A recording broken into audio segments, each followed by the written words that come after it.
Assalamualaikum warahmatullahi wabarakatuh. Pertama-tama saya ingin memohon maaf pada Bapak karena sudah telat menyerahkan tugas video ini yang aslinya sudah 2 minggu ya. 2 minggu berlalu saya baru mengirimkannya, sekarang saya mohon maaf. Dan kalaupun ada tugas tambahan yang lain untuk saya memperbaiki kesalahan saya ini, mohon untuk diberitahukan Bapak Farhan. Pada kesempatan kali ini saya akan membahas tentang mata kuliah manajemen konflik ya, khususnya tentang konflik yang terjadi antara Rusia dan Ukraina. Dan dalam soal kali ini saya harus menjelaskan minimal 2 menit tentang langkah penyelesaian konflik perang antara Rusia dan Ukraina dan berikan gagasan saya gitu ya istilahnya. Berbicara tentang perang rasanya cukup kompleks ya, apalagi untuk penyelesaian konflik.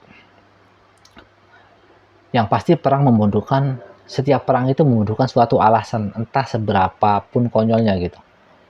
Biasanya harus ada alasan gitu, karena kalau tidak ada alasan apapun itu akan menjadi musuh dunia gitu misalnya.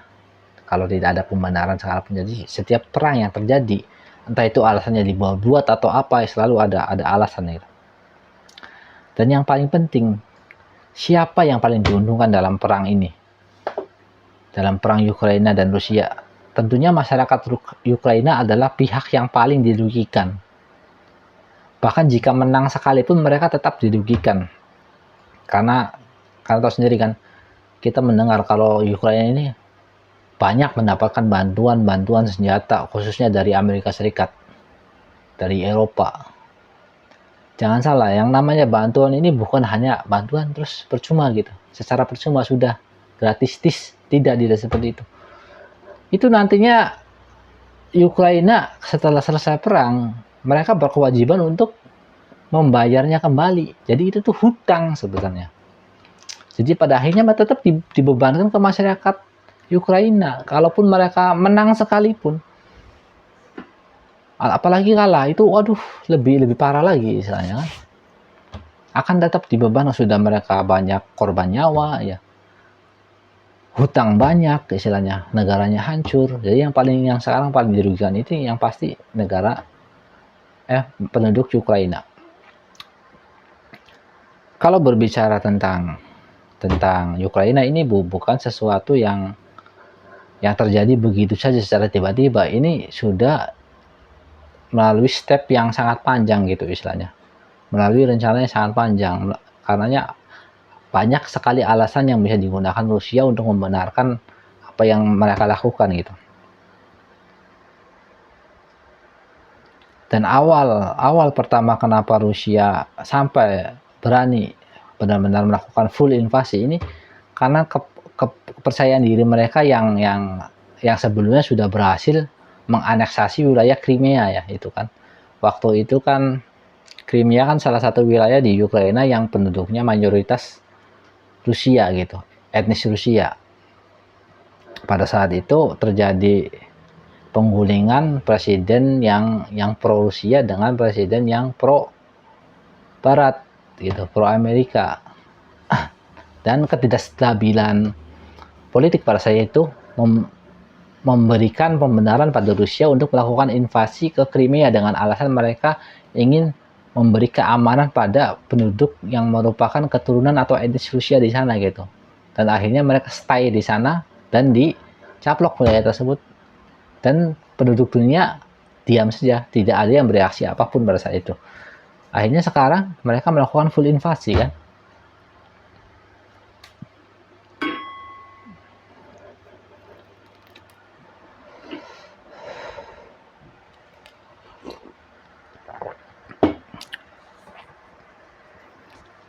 Namun tentunya tidak sesimpel itu alasan. Ada lagi alasan lain. Alasan kenapa perang ini sampai terjadi. Salah satunya itu ekspansi NATO ya. NATO itu persekutuan ini apa? Istilahnya persekutuan keamanan antara negara-negara di Eropa dan Amerika gitu. Misalnya kalau kalau ada anggota NATO yang diserang oleh pihak luar, artinya orang yang negara yang bergabung ke NATO itu juga harus ikut membela gitu, harus ikut berperang. Itu salah satu salah satu syarat untuk menjadi anggota NATO atau keuntungan lah istilahnya ya. Jadi istilahnya kalau setiap negara yang bisa menjadi anggota NATO, mereka akan mendapat dukungan penuh dari Amerika gitu. Karenanya banyak sekali negara-negara pecahan Soviet yang bergabung ke NATO gitu, seperti Latvia, terus ya atau negara-negara yang dulunya dipengaruhi atau ada di dalam Pakta Warsawa gitu, yang tadinya dalam pengaruh Uni Soviet itu bergabung ke NATO. Polandia salah satunya kan, Jerman Timur kan. Terus yang kedua ini adalah tentang ini, jual beli energi, jual beli ini apa, gas alam. Itu kan Rusia kan membangun pipa yang menghubungkan antara Rusia langsung ke Jerman. Jerman ini sekutu dekat Amerika, dan Amerika sangat kesal melihat Jerman yang semakin bergantung pada gas milik Rusia gitu. Apalagi dengan dibangunnya pipa yang baru ini, mereka lebih bergantung lagi dengan Rusia gitu istilahnya. Kok kenapa istilahnya ya, sekutu barat kok dekat banget dengan Rusia, dan ini membuat Amerika tidak nyaman gitu istilahnya. Karena itu kan pipa yang di utara itu kan pas perang juga ada yang mensabotase kan, berarti itu kan merupakan salah satu alasan gitu ya. Terus juga ada rencana Ukraina masuk ke NATO, dan ini kan semakin membuat jengkel Rusia kan. Ya istilahnya bisa dibayangkan ya, Ukraina kan salah satu bagian dari Uni Soviet dulunya kan. Mereka kan satu negara dengan Rusia gitu. Dan dalam sejarah pun mereka satu kan sebenarnya kan, Kievan Rus gitu istilah. Kerajaan Kievan Rus itu satu. Ini sama, melihat Ukraina yang gabung ke NATO ini sama seperti kita melihat ex kita, mantan pacar kita pacaran dengan musuh bebuyutan kita. Itu kan bikin kesel banget kan istilahnya. Nah itu, siapa yang diuntungkan dalam perang ini? Saya rasa ini mungkin sedikit teori konspirasi ya. Saya rasa ya orang-orang yang ada di atas itu, yang mengendalikan dunia lah istilahnya ya.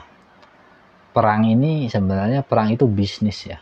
Dengan ditariknya pasukan Amerika dari Afghanistan, tentunya orang-orang itu membutuhkan tempat perang baru gitu, area perang baru gitu. Dan saat ini yang dipilih ini wilayah Ukraina gitu kan istilahnya. Entah itu pihak Rusia dan orang-orang itu juga in-inan dengan Amerika, sebenarnya in-inan. Maksudnya in-inan tuh bersepakat gitu, berkonspirasi untuk melakukan perang gitu. Karena kan istilahnya begini, dalam perang itu banyak bisnis yang terlibat, khususnya kan bisnis penjualan senjata, logistik, dari makanan atau segala macam, itu bisnis yang besar khususnya dalam bisnis penjualan senjata. Dengan ditariknya pasukan Amerika dari Afghanistan, itu orang-orang itu tuh tidak ada lagi tempat untuk menjual senjatanya gitu. Terus juga kayak tentara Amerika pun, TNI-nya lah istilahnya, tentara Amerika tidak bisa lagi melakukan pembenaran untuk mengeluarkan uang yang begitu besar untuk budget militer kan istilahnya kan. Apalagi kok orang sudah tidak ada perang di Afghanistan, sudah mundur, kenapa harus mengeluarkan uang yang begitu besar? Pasti kan masyarakat Amerika mempertanyakan kan, misalnya kalau sampai hal itu sampai terjadi kan misalnya, karenanya mereka butuh medan perang yang baru kan. Akhirnya kan Ukraine yang dipilih akhirnya. Terus ya itu mungkin masih konspirasi ya. Terus kan akhirnya kan Ukraine butuh senjata dikirim dari Amerika kan, ayo bantuan itu kan awal-awal dibelinya kan dari uang rakyat kan, uang rakyat Amerika. Entah itu nantinya mau Ukraina bisa bisa mengembalikan lagi atau tidak. Yang jelas ya masyarakat biasa yang menjadi korban. Bahkan penduduk Amerika pun menjadi korban. Maksudnya mereka mengeluarkan uang yang begitu banyak untuk membeli senjata, dikirim ke luar negeri, padahal di negaranya sendiri pun banyak banyak orang-orang yang tidak punya rumah, banyak kemiskinan yang terjadi. Jangan salah, di Amerika pun banyak kemiskinan yang terjadi. Gitu. Jadi bukan hanya di Indonesia kemiskinan itu. Bahkan mungkin mereka lebih parah ya. Kalau di Indonesia mungkin semiskin-miskinnya orang Indonesia, dia masih bisa minta bantuan ke saudara gitu kan, misalnya bisa tinggal ikut saudara. Kalau di Amerika tidak seperti itu. Kalau dia miskin ya sudah, nggak punya rumah sama sekali, hidup di jalanan itu, seperti itu. Terus bagaimana cara menghentikan perang? Saya rasa untuk geopolitik seperti ini ya, apalagi untuk orang-orang biasa seperti kita, cukup mustahil untuk memikirkan cara untuk menghentikan perang, karena ini yang terlibat ini bukan orang-orang biasa gitu istilahnya.